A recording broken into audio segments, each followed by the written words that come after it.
তো hello guys, তোমরা কেমন আছো? আশা করি ভালো আছো। আর আজকে আমি ফ্লিপকার্ট থেকে একটা পার্সেল অর্ডার করেছি।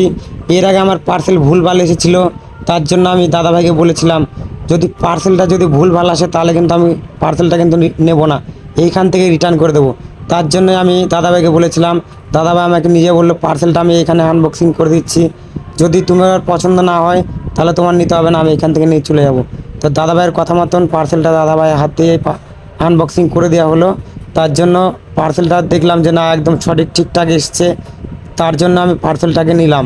যে আমি একটা স্মার্ট ওয়াচ অর্ডার করেছিলাম, সেই স্মার্ট ওয়াচটা যদি একটু এদিক থেকে ওদিক হতো তাহলে আমি পার্সেলটা আমি নিতাম না, ওইখান থেকে আমি অর্ডারটা ক্যান্সেল করে দিতাম। যেহেতু আমি মেশো থেকে একটা অর্ডার করেছিলাম, সেই অর্ডারটা এখনও আসেনি। 6 তারিখে আসার কথা, সরি 5 তারিখে আসার কথা, ওটা এখনও 6 তারিখ আসার কথা ছিল, ওটা এখন আসেনি। যার জন্য আমি বলেছিলাম দাদাভাইকে। তো অবশ্যই ভালো, এটা নয়েজের স্মার্ট ওয়াচ নয়, এটা হচ্ছে বিটিএক্স কোম্পানি একটা স্মার্ট ওয়াচ, খুব ভালো।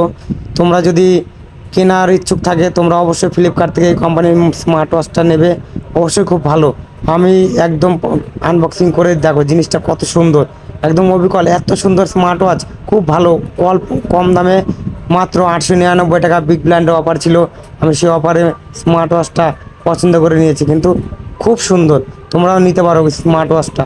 দেখো পেছনে কিন্তু অনেক গাড়ি দাঁড় করিয়ে দেখেছি, কিসের জন্য বলো তো? ওই দেখো রাস্তার মাঝখানে এসে দাঁড়িয়েছে, তো এর জন্য পেছনে গাড়ি আছে, সামনে মোটর ভ্যান আছে।